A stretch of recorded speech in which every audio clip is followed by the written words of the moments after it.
চাঁপাইনবাবগঞ্জ ৩ আসনের সাবেক সংসদ সদস্য এবং জামায়াতে ইসলামের কেন্দ্রীয় কমিটির সদস্য লতিফুর রহমান ঘোষণা দিয়েছেন, আওয়ামী লীগ থেকে জামায়াতে যোগ দিলে তারা সব দায়িত্ব নেবেন। গত মঙ্গলবার বিকেলে চাঁপাইনবাবগঞ্জ সদর উপজেলার ফাটাপাড়া মদনমোড় এলাকায় এক উঠান বৈঠকে তিনি এই কথা বলেছেন। এই কাজ জামায়াত ছাড়া অন্য কেউ করলে আপনাদের অবস্থান কি হতো? ধন্যবাদ। প্রথম কথা হচ্ছে, আসলে আমি আজকে প্রথমেই রাজনীতিতে, বিশেষ করে আজকের টকশোতে খুব জটিল আলোচনায় যেতে চাই না, যেহেতু আমাদের রাষ্ট্রীয় শোক চলছে। আসলে রাজনীতিতে আমাদের সাবেক প্রধানমন্ত্রী বেগম খালেদা জিয়া আপসের নেত্রী এবং আধিপত্যবাদের বিরুদ্ধে যার আজন্ম লড়াই ছিল, ফ্যাসিবাদের বিরুদ্ধে যিনি আমাদের লড়াইয়ের অন্যতম একটি প্রেরণা, এবং দেশের মাটিতে লড়াই করেই তিনি এখানেই জীবন দিয়েছেন, এবং যার উপরে সবচেয়ে অমানবিক জুলুম নির্যাতন যিনি পরিচালনা করেছেন তিনি এখন দেশ থেকে বিতাড়িত। সুতরাং আমরা মনে করি রাজনীতিতে এটি আমাদের জন্য একদিকে যেমনি বিরাট একটি শিক্ষা, আবার বেগম খালেদা জিয়া দেশের স্বাধীনতা, সার্বভৌমত্ব এবং তার আপসহীন নেতৃত্বের মাধ্যমে তিনি গোটা বিশ্বের দরবারে বাংলাদেশকে যেভাবে আজকে তুলে ধরেছেন, আমি মনে করি আমাদের রাজনৈতিক কর্মীদের জন্য এখানে বড় একটি শিক্ষা রয়ে গেছে। ঠিক আছে, এটা আপনি বললেন। এখন আমি আপনার কাছে জানতে চাই, আপনি কি জটিল আলোচনায় যাবেন না, নাকি এই প্রশ্নের উত্তরটা দিবেন না?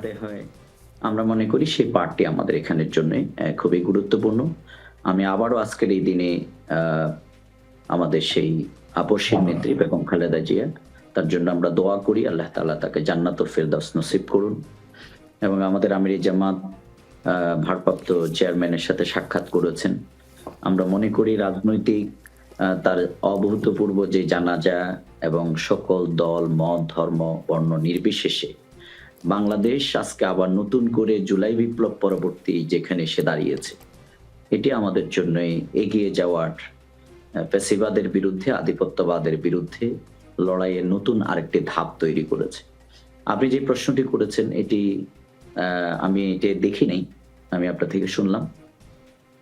না, আমরা যারা আমাদের উপরে নির্যাতন করেছে, অর্থাৎ যারা ফ্যাসিবাদী কর্মকাণ্ড পরিচালনা করেছে, যারা আমাদের নেতৃবৃন্দকে অন্যায়ভাবে হত্যা করেছে, আমাদের গণতন্ত্র হরণ করেছে, দেশের মিলিয়ন মিলিয়ন টাকা লুণ্ঠন করেছে, দুর্নীতি সন্ত্রাসের মাধ্যমে গোটা বাংলাদেশকে একটি অভয়ারণ্য কারাগারে পরিণত করেছে, সেই যারা এই অপকর্মের সাথে সম্পৃক্ত তাদের সাথে কোনো আপোষ নেই।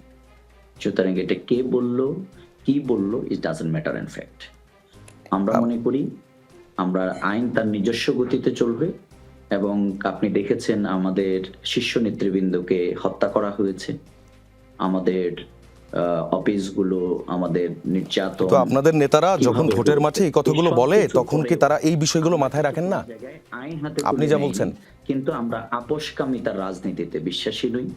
এটি যদি লতিফুর রহমান সাহেবের বক্তব্য আমি দেখিনি, উনি যদি এটা বলে থাকেন ওনার ব্যক্তিগত বক্তব্য, এবং অবশ্যই দলীয়ভাবে আমার বিশ্বাস ওনাকে জিজ্ঞাসাবাদের আওতায় আসতে হবে উনি কেন এই বক্তব্য রেখেছেন। আপনার কাছে অনুরোধ, আপনি ওনার বক্তব্যটা একটু দেখে নেবেন। অন্য কোনো এক অনুষ্ঠানে এই বিষয়ে আবার আমি হয়তো আপনার কাছে এই বিষয়টি জানতে চাইতে পারি।